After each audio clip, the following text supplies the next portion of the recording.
పెద్దపల్లి జిల్లాకు సంబంధించి ఈరోజు ప్రధాన వార్తలు చూసుకున్నట్లయితే హనుమాన్ జయంతి సందర్భంగా పెద్దపల్లి జిల్లా వ్యాప్తంగా ఉన్నటువంటి అన్ని రామాలయాలు హనుమాన్ దేవాలయాల్లో కూడా పెద్ద ఎత్తున కూడా హనుమాన్ జయంతి వేడుకలు అయితే ఘనంగా కొనసాగాయి. ఇటు పెద్దపల్లి పట్టణ కేంద్రంలోని రైల్వే స్టేషన్ సమీపంలో ఉన్నటువంటి శ్రీ రామభక్త ఆంజనేయ స్వామి ఆలయంలో కూడా పెద్ద ఎత్తున కూడా హనుమాన్ జయంతి వేడుకలు ఘనంగా కొనసాగాయి. స్వామివారికి ప్రత్యేక పూజలు కూడా ఆలయ నిర్వాహకులు నిర్వహించడం జరిగింది. 108 కలశాలతో కూడా స్వామికి ప్రత్యేక పూజలు నిర్వహించారు. ఈ యొక్క కార్యక్రమంలో పెద్ద ఎత్తున కూడా పట్టణం నలుమూలను కూడా భక్తులు పెద్ద ఎత్తున పాల్గొనడం జరిగింది. భక్తుల రద్దీ దృష్ట్యా కూడా ఆలయ నిర్వాహకులు కూడా అన్ని ఏర్పాట్లు కూడా పూర్తి చేయడం జరిగింది. అంతేకాకుండా పెద్దపల్లి మాజీ ఎమ్మెల్యే దాసరి మనోహర్ రెడ్డి కుటుంబ సమేతంగా స్వామివారిని దర్శించుకొని ప్రత్యేక పూజలు చేశారు.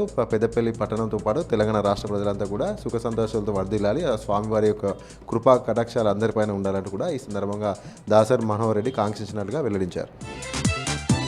అలాగే మరొక ప్రధాన వార్త చూసుకున్నట్లయితే చివరి ఆయకట్టుకు నీళ్ళు అందించడంలో భాగంగా ఎస్ఆర్ఎస్పీ నుండి D83, 86 ద్వారా పెద్దపల్లి నియోజకవర్గంలో నీళ్లను అధికారులు అయితే వదలడం జరిగింది. అయితే దీంట్లో భాగంగా D83కి అనుబంధంగా ఉన్నటువంటి R26 ఉపకాలువకు సంబంధించినటువంటి నీటిని పెద్దపల్లి మున్సిపల్ అధికారులు సమన్వయ లోపంతో సాగునీళ్ళకు కాకుండా తాగునీటికి ఇబ్బంది ఉన్న నేపథ్యంలో గుండమ్మ చెరువుకు అక్రమంగా తరలిస్తున్న నేపథ్యంలో రైతులంతా కూడా ఆందోళన చేపట్టారు. అక్కడ R26 ఉప కాలువ వద్ద కూడా ఉన్నటువంటి గండిని కూడా పూడ్చి వేసే ప్రయత్నం చేశారు. దీంతో మున్సిపల్ అధికారులు రైతులు సమన్వయంతో ఒక కాలువ నుండి రైతులు సాగునీటికి, మరొక కాలువ నుండి త్రాగునీటి కోసం గుండమ్మ చెరువు అంటే అధికారులు అయితే నింపుతున్నటువంటి పరిస్థితులు ఉన్నాయి. అయితే ఇప్పటికి కూడా సాగునీళ్ళు చివరి దశకు ఇస్తామని చెప్పి ఈ విధంగా తాగునీటి కష్టాలకంటూ కూడా సాగునీళ్ళు వాడుకోవడమేంటంటూ కూడా రైతులు ఆగ్రహం వ్యక్తం చేయడం జరిగింది.